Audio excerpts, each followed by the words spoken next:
Donald Trump's former White House Chief of Staff, John Kelly, alleges that the former president has praised Adolf Hitler. Kelly reported hearing Trump make the comments about the Nazi leader back when he was president, including, quote, "I need the kind of generals that Hitler had, and Hitler did some good things." Well, Kamala Harris, the vice president and Democratic candidate, quickly jumped on those comments today, calling out Trump for being after unchecked power and control of the American military. It is deeply troubling and incredibly dangerous that Donald Trump would invoke Adolf Hitler. He wants a military who will be loyal to him personally, one that will obey his orders even when he tells them to break the law or abandon their oath to the Constitution. So with the race for the White House in the final two-week sprint, every day, every comment counts. Matthew Grossmann is the director of the Institute for Public Policy and Social Research at Michigan State University, and he joins me now. It's good to see you, sir. Thank you for being here today. You're also the author of the new book, Polarized Degrees: How the Diploma Divide and Culture War Transformed American Politics. Okay, we wanted to show your book. I want to thank you very much for being here. Let's start with these comments. John Kelly's comments about Trump and Hitler. The editor-in-chief of The Atlantic called it part of Trump's preoccupation with dictators. Do you think voters will be preoccupied with his preoccupation? Well, so far, voters that are concerned about the direction of democracy and the threat of authoritarianism have allied with Harris and the Democrats. It does not seem to be the message that is moving swing voters from one election to another. The Democrats have tested hundreds of ads, and they've found that ads about the economy and Donald Trump wanting to pass tax cuts for the rich are more effective than any of those ads raising democracy concerns. On his base, though, I wonder, Matthew, are people just willing to overlook the Hitler stuff for a tax cut? I mean, do you see any shaking of support on the Republican side of things with revelations like this? So far, we haven't seen a lot in this campaign. There has been over the course of 8 years, but the people who were concerned about that have by now moved to the Democratic side, and those who are on board think it's fake news and that they went through the Trump administration the first time and they can go through another one. Right. No, that's a good point on the fake news, because and it kind of builds on, and I'm not downplaying the concerns here. It builds on how Joe Biden tried to focus on the threat to democracy, and it wasn't like getting the traction that they were hoping for. And the economy and reproductive rights are more vote-moving issues for the Democratic side. So, where do you think this race is right now? What do you make of the state of things right now in the United States? It's extremely close to 50-50. All of the swing states are within 1 or 2 percentage points. We've never seen something like that this close to Election Day. So it really is just a matter of how are we mismeasuring the public. We usually have a polling error of about 4 or 5 points, including in Michigan. So right now the race could be anything from a comfortable Trump lead to a comfortable Harris lead without us really knowing one way or the other until we get to Election Day. Well, we've seen, I saw Barack Obama rap, which was something I didn't know if I would necessarily see. Doing the lyrics from Eminem's Lose Yourself, and Eminem did the rally with Obama in Detroit. I mean, that shows the importance of the state, obviously, as part of the blue wall. What is moving things in Michigan right now? What is the move in the final 2 weeks to try to keep Michigan blue or flip it red? Well, they've spent hundreds of millions of dollars on advertising. They visited here dozens of times on each side. They're bringing out all of the surrogates. This isn't like 2016, where folks were surprised that Michigan was in play late in the campaign. They've been here since the beginning and will continue to be here through Election Day.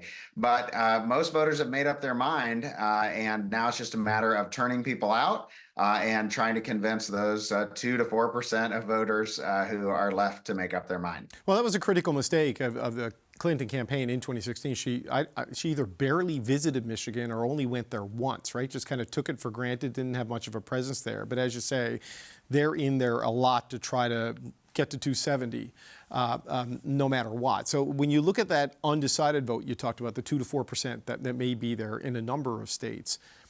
Who is undecided in America this late in the presidential election cycle, after a candidate switch, a couple of assassination attempts, January 6th. I mean, who can't make up their mind at this point?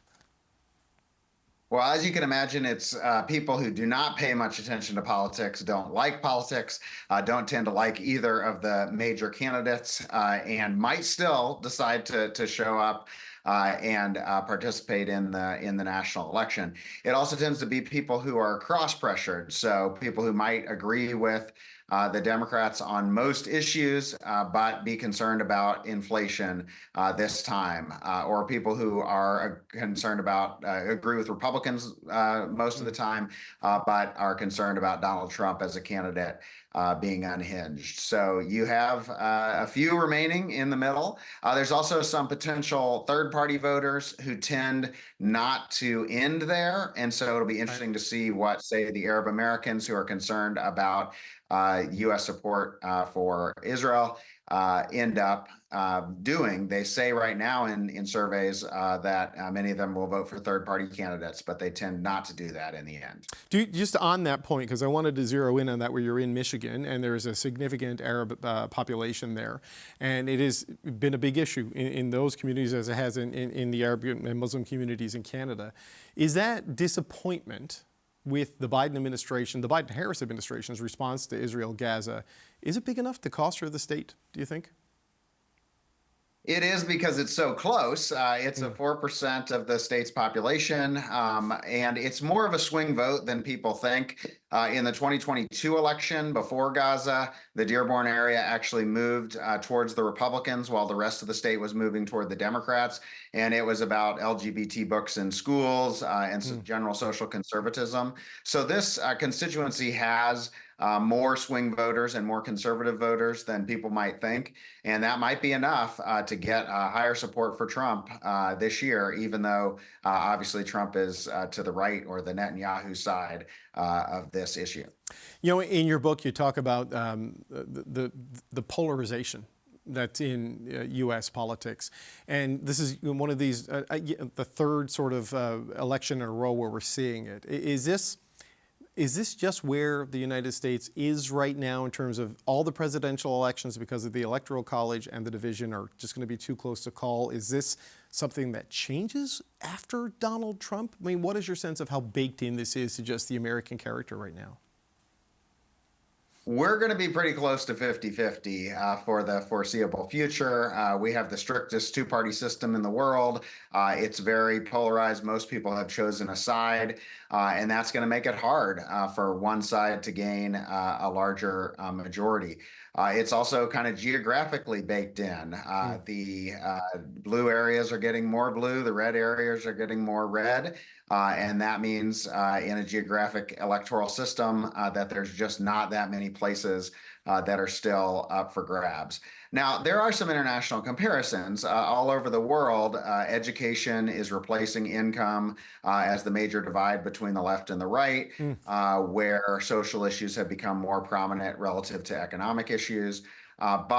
And all over the world, that's associated with geographic polarization. If you look at a map of Michigan and Ontario, you actually might see the same kind of patterns of change in the left and the right. The difference in the U.S. is we just have this very strict two-party system. There's nowhere for anti-immigration, populist voters to go other than the Republican Party. There's nowhere for green or liberal voters to go other than the Democratic Party. And so they've really remade the parties in the image of kind of a mix of major parties and third parties elsewhere. Yeah, and when you layer in gerrymandering and primary challenges, it keeps pulling candidates more and more to the extremes of the political positions because of the way those groups organize. So there's 2 weeks left. What are you watching for? I hate to. I don't ask if there's going to be another October surprise, because it feels like it's been a campaign full of them. What are you watching for in the next 2 weeks? It's unlikely that anything in the next 2 weeks is going to make a major change. Unfortunately, at this point, it's just how have we erred in trying to figure out the current positions of the electorate? Because in 2012 and 2016, I'm sorry, 2016 and 2020, we were off expecting more Democratic strength than materialized. But in 2012 and 2008, actually Republican strength was overestimated. Right. So I think it's more about how are we messing up the polls rather than what are the candidates going to do in the next couple of weeks. But certainly they're going to be here to the end, and they're still going to spend $100 million in the next 2 weeks to try to influence the small number of remaining voters. It's also easier to vote in Michigan and in a lot of swing states than it has been in the past. You can register on election day, you can early vote, you can send in your mail ballot, but that doesn't mean people will go through with it. And Right. if you look at the estimates from participation in the presidential primaries or the August primaries, it looks like turnout might actually be down from a high point in 2020.